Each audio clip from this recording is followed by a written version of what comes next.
What's going on, guys? In today's video, we're once again doing something different. We're changing up, doing a different type of video. Today, we're going to be covering one of the most heated incidents in NBA history.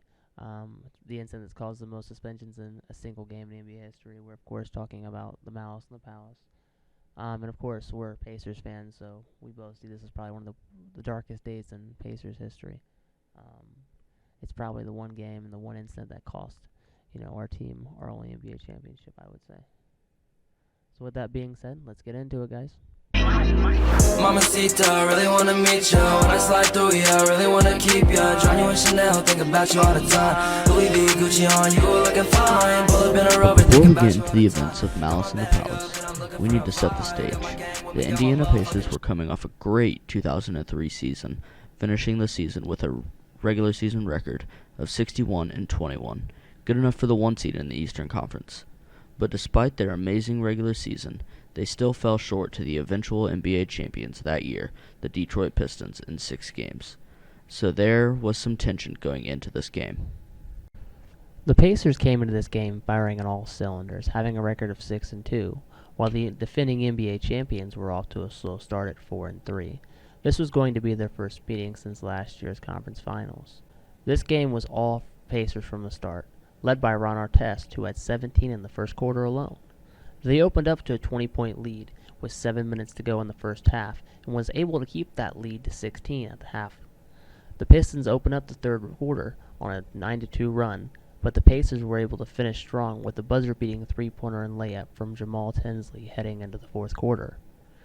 Richard Hamilton and Lindsey Hunter started the fourth quarter with consecutive three-point field goals, but Steven Jackson's back-to-back field goals pushed the lead to 93-79 with 3 minutes and 52 seconds remaining, putting this game out of control and icing the W for the Indiana Pacers. At this point, Indiana Pacers fans had a lot to be happy about, getting a big win on the road against the NBA champions. By the way, this team also eliminated you last year in the playoffs. Artest ended up being their leading scorer and was a serious threat to this league. Jermaine O'Neal notched a double-double with 20 points and 13 rebounds. Tinsley had 13 points, 8 assists, and a career-high 8 steals. The Indiana Pacers were going to have a 7-2 record, but little did they know that their season was going to burst into flames before their very eyes. The brawl began with 45.9 seconds remaining in the game, when Indiana led 97-82. Pistons center Ben Wallace was fouled from behind by Pacers small forward Ron Artest, who slapped him across the back of the head during a layup attempt. Wallace later said that Artest had warned him he would be hit. Wallace responded by shoving Artest in the face with both hands, causing players from both teams to quickly get up between them as they had attempted to keep the two separated. Pistons coach Larry Brown was not very concerned because fights in the NBA rarely lasted more than a few seconds. During the altercation, Artest laid down on the scores table to relax while putting on a headset to speak with Pacers radio broadcaster Mark Boyle. The microphone was not live.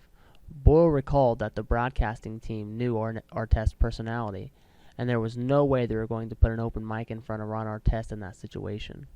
Pacers president Donnie Walsh later stated that Artest was following advice he had received on how to calm down and avoid trouble in a volatile situation.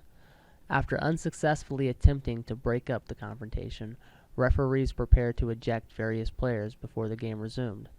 Sportscaster Mike Brin, calling the game for ESPN, believed Wallace would be ejected, while Bill Walton was in the opinion that Steven Jackson should be ejected as well for shouting at the Pistons players and aggravating the situation. However, Brin expressed concern that if Wallace got ejected, he would walk past the Pacers bench, which could have caused another incident. 90 seconds after Wallace shoved Artest, most of the team's players and coaches were huddled at midcourt, attempting to calm down Wallace. Tayshaun Prince was the only player on either team to not leave the bench during the entire incident. Others became automatically eligible for one-game suspensions. While Artest was lying on the table, Wallace threw a towel at him, causing Artest to briefly stand up before being held back by coaches. A spectator, John Green, then threw a plastic cup of Diet Coke at Artest, hitting him in the chest. Artest jumped the table, ran into the stands and grabbed a man, Michael Ryan, who he mistakenly believed was responsible. Boyle stood up and was trying to hold back Artest, was trampled in the effort, suffering 5 fractured vertebrae and a gouge on his head. Jackson followed Artest into the stands and punched a fan, William Paulson, in the face in retaliation for the man throwing another drink at Artest's face while he was being restrained by other spectators. Pacers players Eddie Gill, David Harrison, Reggie Miller, who did not play because of injury, Fred Jones, and Jamal Tinsley, Pistons Rasheed Wallace, and numerous personnel, including Pistons radio analysis and former player Rick Mahone, also quickly entered the stands to get Artest and Jackson and to break up the fighting. Green punched Artest twice in the head from behind, as did Ben Wallace's brother David to Jones. More fans then began throwing drinks, food, and other objects, and some fans even entered the court. As Artest walked out of the stands, he was confronted by 2 more fans, Alvin, A.J. Shackelford, and Charlie Haddad, who ran onto the court. Artest punched Shackelford in the face, causing Haddad to intervene by pushing away Artest before both fans fell over. While Haddad was on the floor, Anthony Johnson struck him on the back of the head. As Haddad stood up, Jermaine O'Neal punched him in the jaw after a running start, while slipping in liquid and falling backwards, causing a witness, Scott Pollard, ESPN sideline reporter Jim Gray, and a Pistons executive, Tom Wilson, to briefly fear that O'Neal would kill Haddad. O'Neal later claimed that Haddad had been asked to leave the arena earlier that night and was well known to security because of the claims that he wanted to fight an NBA player in order to receive compensation. William Wesley, Austin Crusher, and Miller pulled Artest away from the fans, and Brown tried to calm Ben Wallace, but the scene became chaotic as outnumbered arena security struggled to reestablish order. Although Auburn Hills, Michigan police had plans to handle many disorders and had 3 officers in the arena, they were unprepared for players entering the stands. Pacers coach Rick Carlisle said, "I felt like I was just fighting for my life out there." One reporter who attempted to stop Tinsley from entering the stands recalled that the player went through me like I was butter. And NBA Commissioner David Stern watched the game on TV, recalled that he said, "Holy mouth's a swear word." O'Neal later said, "As bad as it looked on TV, it was at least 20 times worse in person." Pacers assistant coach Chuck Person compared the situation to being trapped in a gladiator-type scene where the fans were the lions and we are just trying to escape for our lives. That's how it felt. There was no exit, that you had to fight your way out. Players, children, and others in the audience cried from fear and shock. Derek Coleman stood near Brown and Brown's ball boy's son to protect him. Referees ended the game with 45.9 seconds remaining and awarded the Pacers with a 97-82 win. Piston fans booed the Pacers players as they were escorted from the court by officials and security and continued to throw beverages such as soda, popcorn, and other objects, including a steel folding chair that nearly hit O'Neal, at them as they walked under the tunnel to the locker room. Larry Brown tried to talk to the fans over the loudspeaker of the arena in an attempt to stop the debacle, but his pleas availed nothing, and he threw down the microphone in exasperation. Pistons public address announcer John Masson implored the remaining crowd to leave the court and building because the game was over and pleaded with fans not to throw any objects or engage in fighting. No players from either team spoke to media before leaving the arena. Eventually, police officers were able to swarm the arena, threatening to handcuff those who would not leave. 9 spectators were injured, and 2 were taken to the hospital. In the Pacers locker room, O'Neal and Carlisle nearly got into a fight over the coaches trying to restrain the players when they were defending themselves. After everyone calmed down, Artest asked Jackson if he thought the players would get in any trouble.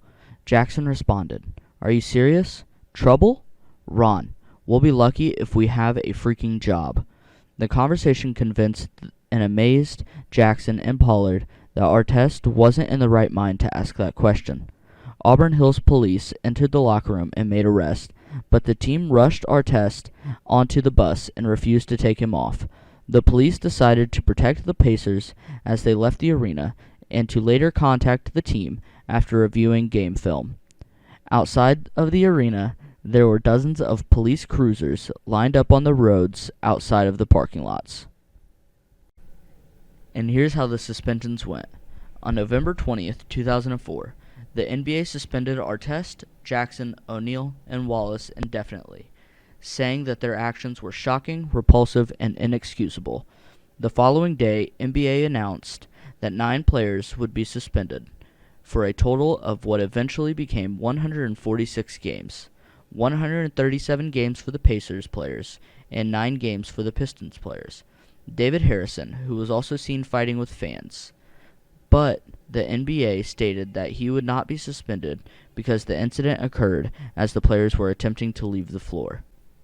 In the week following the announcement of the suspensions, the Players Union appealed the suspensions of Artest, Jackson, and O'Neal, saying that they thought the Commissioner Stern had exceeded his authority. Jackson felt that despite losing millions, the players were fortunate, however, as Stern could have expelled them from the league. A federal arbitrator upheld the full length of all suspensions, except that of O'Neal, which was reduced to 15 games. However, the NBA appealed the decision of the arbitrator to reduce O'Neal's suspension in federal court, and on December 24th, a judge issued a temporary injunction allowing O'Neal to play until a full hearing was held on the NBA appeals. O'Neal played in then 2 more games before the NBA's case was brought before the U.S. District Court in Brooklyn on December 30th.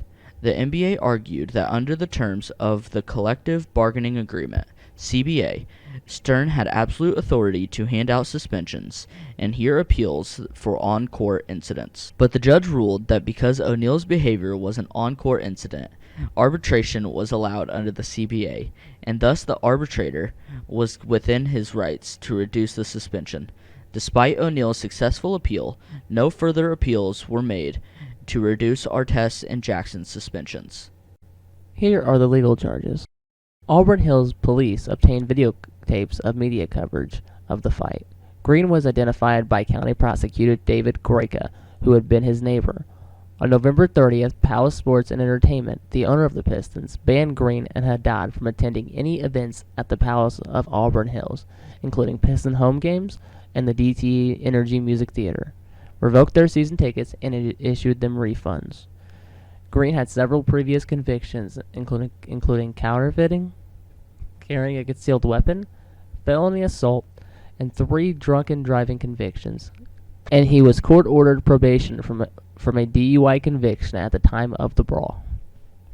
On December 8th, 2004, 5 Pacers players and 5 Pistons fans, John Ackerman, John Green, Bryant Jackson, William Paulson, and David Wallace, Ben Wallace's brother, were charged with varying levels of assault and battery.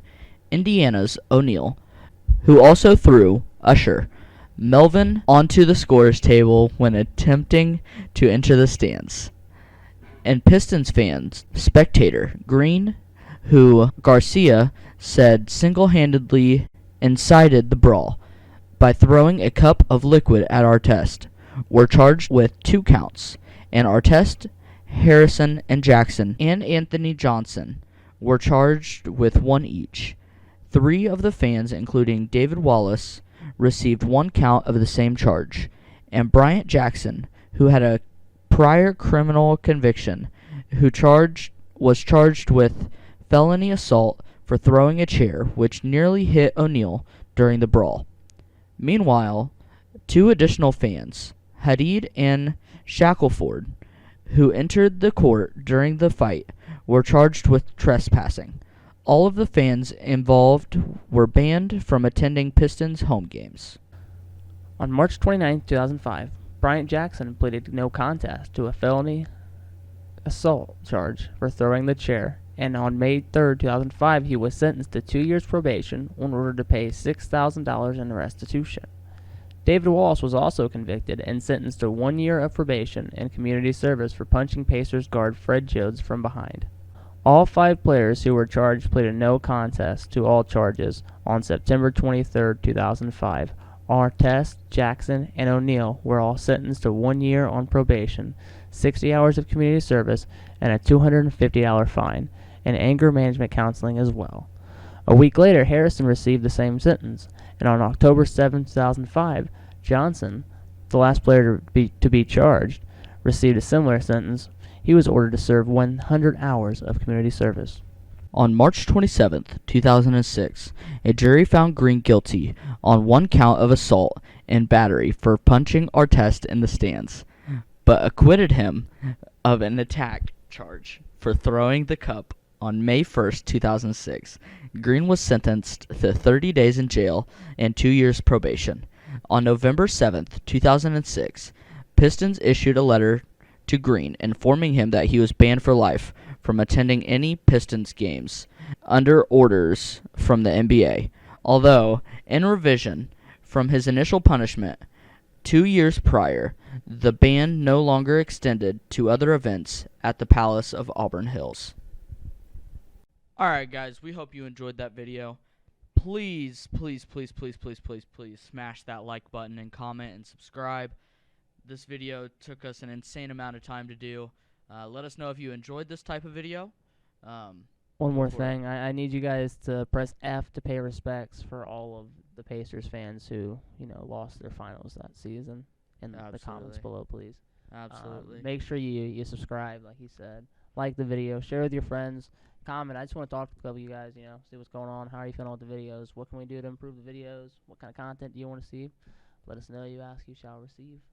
Also, there were a ton of bloopers in this video. So what do you say we make them a deal? Alright? 1,000 followers, or 1,000 subscribers, and 10,000 likes on this video, and we will upload those clips into a video. That sounds like a good deal. Alright. Well, if you haven't seen our new logo, here it is. Deuces. Ride my way, so baby, won't you ride my way? Slide my way, so baby, won't you slide?